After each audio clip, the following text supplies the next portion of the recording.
ಆಕಾಶವಾಣಿ ಮೈಸೂರು.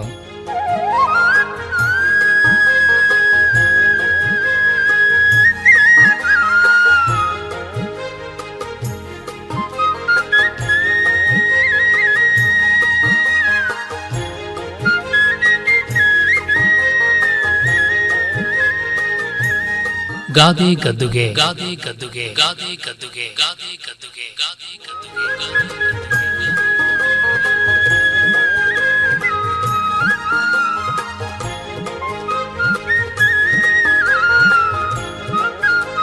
ರಚನೆ ಹಾಗೂ ಪ್ರಸ್ತುತಿ ಡಾಕ್ಟರ್ MS ವಿಜಯ ಹರನ್. ಈಜು ಮರಿಬೇಡ, ಜೂಜು ಕಲಿಬೇಡ.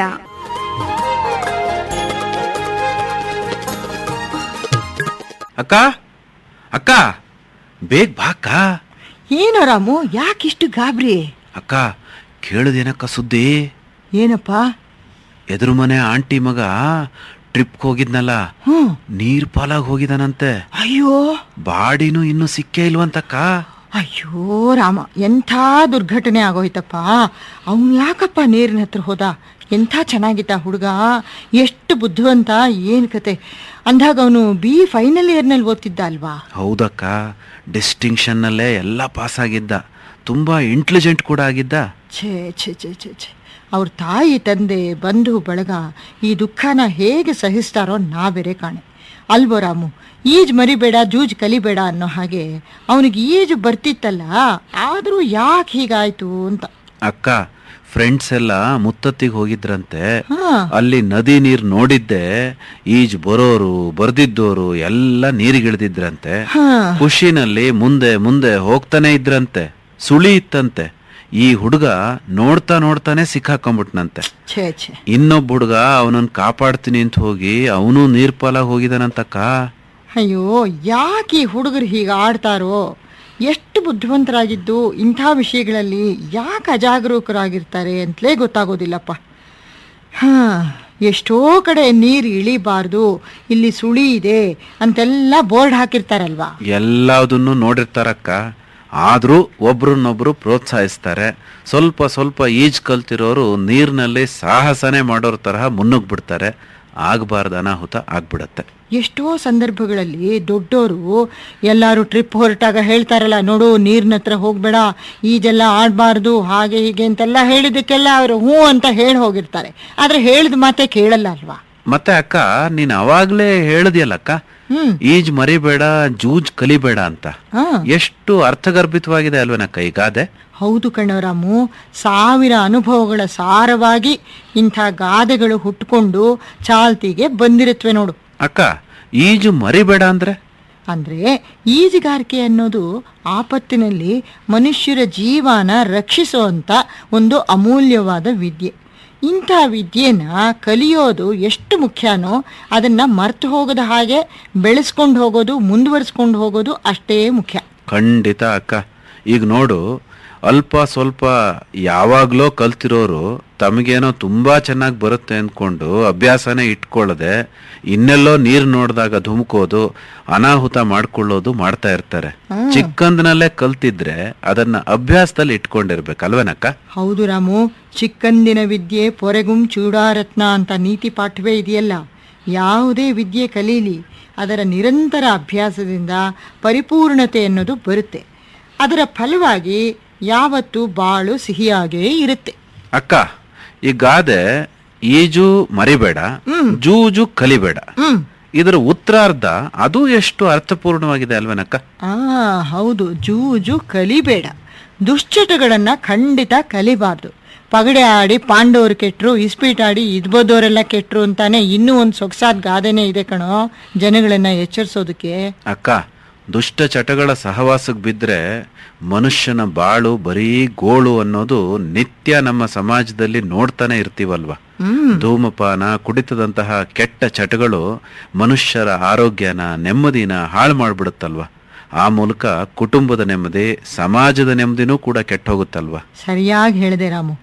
ಇನ್ನು ಈ ಜೂಜು ಇದರ ಚಟಗಳಂತೂ ಮನುಷ್ಯನ, ಮನೆಗಳನ್ನ, ಸಮಾಜನ ಅಷ್ಟೇ ಏಕೆ ದೇಶದ ನೆಮ್ಮದಿಗೂ ಭಂಗ ತರತ್ವೆ ನೋಡು. ಮತ್ತೆ ಮಹಾಭಾರತದ ಕಥೆಯಲ್ಲಿ ನೀ ಕೇಳಿಲ್ವಾ, ದ್ರೌಪದಿನೇ ಪಣಕ್ಕಿಟ್ಬಿಡ್ತಾರೆ ಪಾಂಡವರು. ಮುಂತೆ ಎಂಥ ಕಷ್ಟ ಕಾರ್ಪಣ್ಯಗಳನ್ನ ಅನುಭವಿಸ್ತಾರಲ್ವಾ. ಅಕ್ಕ, ನಮ್ಮ ಹಳ್ಳಿನಲ್ಲಿ ಕಾಲುವೆ ಬೀದಿ ಕೆಳಗಡೆ ಮನೆಯವರು ಇಸ್ಪೀಟ್ ಆಡ್ತಾ ಆಡ್ತಾ ತೋಟನೇ ಪಣಕ್ಕಿಟ್ ಕಳ್ಕೊಂಡ್ಬಿಡ್ಲಿಲ್ವಾ. ಮತ್ತೆ ನಮ್ಮ ಹಿಂದಿನ ಬೀದಿನಲ್ಲಿದಾರಲ್ಲ ಭಾವನ್ ಫ್ರೆಂಡ್, ಆ ಅಂಕಲ್ ಅಂತೂ ಕ್ಲಬ್ಗೆ ಹೋಗಿ ಇಸ್ಪೀಟ್ ಆಡಿ ಆಡಿ ಇದ್ ಬದ್ದನ್ನೆಲ್ಲ ಕಳ್ಕೊಂಡಿದಾರಲ್ವನಕ್ಕ. ಅಯ್ಯೋ, ಯಾಕೆ ಹೇಳ್ತೀರಾಮು ಈ ಜೂಜ್ಕೋರರ್ ಕಥೆನ ವ್ಯಥೆನ. ಹಳ್ಳಿಲಿ ಒಂಥರ, ಪಟ್ಟಣಗಳಲ್ಲಿ ಇನ್ನೊಂಥರ, ಆದ್ರೆ ಪರಿಣಾಮ ಮಾತ್ರ ಒಂದೇ ಥರ. ಬರೀ ಗೋಳು, ಕೊನೆಗೆ ಬಾಳೆ ಹಾಳು, ನೆಮ್ಮದಿ ಹಾಳು. ಅಕ್ಕ, ಕೆಲವರು ಈ ಇಸ್ಪೀಟ್ ಆಡ್ತಾರಲ್ಲ, ಅವರು ನಾವು ಸುಮ್ಮನೆ ಒಂದ್ ಸ್ವಲ್ಪ ಹೊತ್ತು ಖುಷಿಗೆ ಆಡ್ತೀವಿ ಅಷ್ಟೇ ಅಂತಾರೆ. ಇನ್ ಕೆಲವರು ಮದುವೆ ಮನೆಯಲ್ಲಿ ನೆಂಟರು ಇಷ್ಟರು ಎಲ್ಲ ಬಂದಿರ್ತೀವಿ, ಅವರಲ್ಲಿ ಕೆಲವ್ರನ್ನ ಸೆಲೆಕ್ಟ್ ಮಾಡ್ಕೊಂಡು ನಾವು ಆಟ ಆಡ್ತೀವಿ, ದುಡ್ಡಿಟ್ಟು ಆಡಲ್ಲ, ಹಾಗೆ ಹೀಗೆ ಅಂತೆಲ್ಲ ಹೇಳ್ತಾರೆ. ಆದ್ರೆ ಕೊನೆಗೆ ಇದೇ ಕೆಟ್ಟ ಅಭ್ಯಾಸವಾಗಿ ಶುರುನೇ ಮಾಡ್ಕೊಂಡ್ಬಿಡ್ತಾರಲ್ವಾ. ಖಂಡಿತ ರಾಮು, ಅದೆಲ್ಲ ಸುಮ್ಮನೆ ನಾಟಕದ ಮಾತಷ್ಟೇನೆ. ಒಂದ್ಸಲ ಅಭ್ಯಾಸ ಮಾಡಿಕೊಂಡ್ರೆ ಕಲ್ತು ಗೀಳು ಅಂತ ಆಡ್ತಾನೇ ಇರ್ತಾರೆ.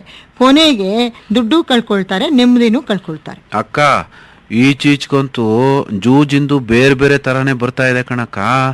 ಕುದುರೆ ರೇಸ್ಗೆ ಹೋಗಿ ದುಡ್ಡು ಕಟ್ತಾರೆ, ಆಮೇಲೆ ಈ ಕ್ರಿಕೆಟು ಬೇರೆ ಬೇರೆ ಆಟ ಎಲ್ಲ ಆಡ್ತಾರಲ್ವಾ. ಈ ಆಟದಲ್ಲಿ ಅವ್ರು ಗೆಲ್ತಾರೆ ಅಂತ ಬೆಟ್ಟಿಂಗ್ ಕಟ್ಟೋದು, ಇವ್ರು ಗೆಲ್ತಾರೆ ಅಂತ ಇನ್ನೊಬ್ರು ಬೆಟ್ಟಿಂಗ್ ಕಟ್ಟೋದು.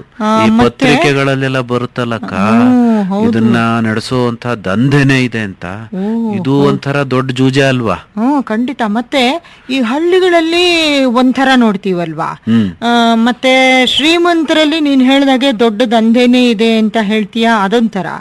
ಮತ್ತೆ ಈ ಸಾಮಾನ್ಯರು, ಮಧ್ಯಮ ವರ್ಗದವರೆಲ್ಲ ಇರ್ತಾರಲ್ಲ, ಅವರು ಸಣ್ಣ ಪುಟ್ಟದಕ್ಕೆಲ್ಲ ಬೆಟ್ಟಿಂಗ್ಸ್ ಅಂತ ಹೇಳ್ತೀವಲ್ಲ, ಹಂಗ್ ಕಟ್ಟೋದು, ಮತ್ತೆ ಪ್ರಾಣ ಕಳ್ಕೊಳ್ಳೋದು, ಅದನ್ನ ದುಡ್ಡು ತೀರ್ಸಕ್ಕಾಗಿ ಪ್ರಾಣ ಕಳ್ಕೊಂಡಿರೋ ಉದಾಹರಣೆಗಳು ಇದೆ ಅಲ್ವಾ.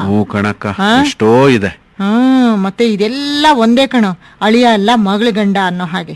ಅದರಿಂದ ಇಂಥ ಮನೆ ಹಾಳು ಮಾಡೋ ಆಟಗಳನ್ನ ಕಲೀಲೇಬಾರ್ದು. ಅದಕ್ಕೆ ಕಣೋ ಹಿರಿಯರು ಹೇಳಿರೋದು, ಬಾಳಿ ಬದುಕಕ್ ಬೇಕಾದಂತ ವಿದ್ಯೆಗಳನ್ನ ಕಲಿಬೇಕು, ದುರ್ವಿದ್ಯೆಗಳನ್ನ ಕಲೀಲೇಬಾರ್ದು. ಅದನ್ನ ಎಚ್ಚರಿಸಿದ್ದಾರೆ ಇಂಥ ಗಾದೆಗಳಲ್ಲಿ. ಅಂದ್ರೆ ಈಜ್ ಮರಿಬೇಡ, ಜೂಜು ಕಲಿಬೇಡ ಅಂತ. ಎಷ್ಟು ಒಳ್ಳೆ ದೂರದೃಷ್ಟಿ, ಎಷ್ಟು ಹಿತಚಿಂತನೆ ಅಲ್ವಾ. ಅಕ್ಕ ಅಕ್ಕ, ಈಗ ನನ್ನ ಹಿತಚಿಂತನೆಯನ್ನು ಮಾಡಕ್ಕ ಹಸುವಾಗ್ತಾ ಇದೆ. ಓಹೋ ಅಲ್ವೋ ರಾಮು. ಮಾತಾಡ್ತಾ ಮಾತಾಡ್ತಾ ಇವತ್ತು ತಿಂಡಿ ಮಾಡೋದೇ ಮರ್ತೋಯ್ತಲ್ಲ, ಏನು ಮಾಡೋದೀಗ? ವರಿ ಮಾಡ್ಕೋಬೇಡಕ್ಕ, ಎಲ್ಲಾ ಹೋಟೆಲ್ಗೆ ಹೋಗೋಣ, ಚೆನ್ನಾಗಿ ತಿಂಡಿ ತಿಂದ್ಬರೋಣ, ಓಕೆನಾ? ಹಾ ಓಕೆ. ಹಾಗಾದ್ರೆ ನಿಮ್ ಭಾವನ್ನು ಕರಿ. Okay okay. ಭಾವಾ ಭಾವಾ.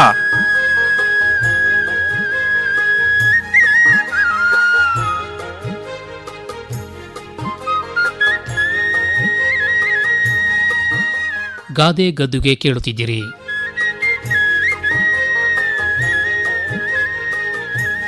ರಚನೆ ಹಾಗೂ ಪ್ರಸ್ತುತಿ ಡಾಕ್ಟರ್ MS ವಿಜಯ ಹರನ್.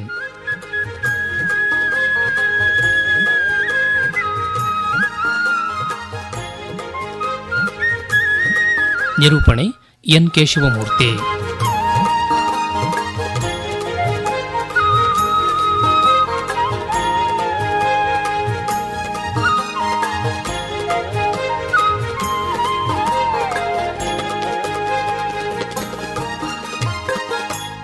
ಈ ಕಾರ್ಯಕ್ರಮ ಆಕಾಶವಾಣಿ ಮೈಸೂರು ಕೇಂದ್ರದಿಂದ ಮೂಡಿಬಂತು.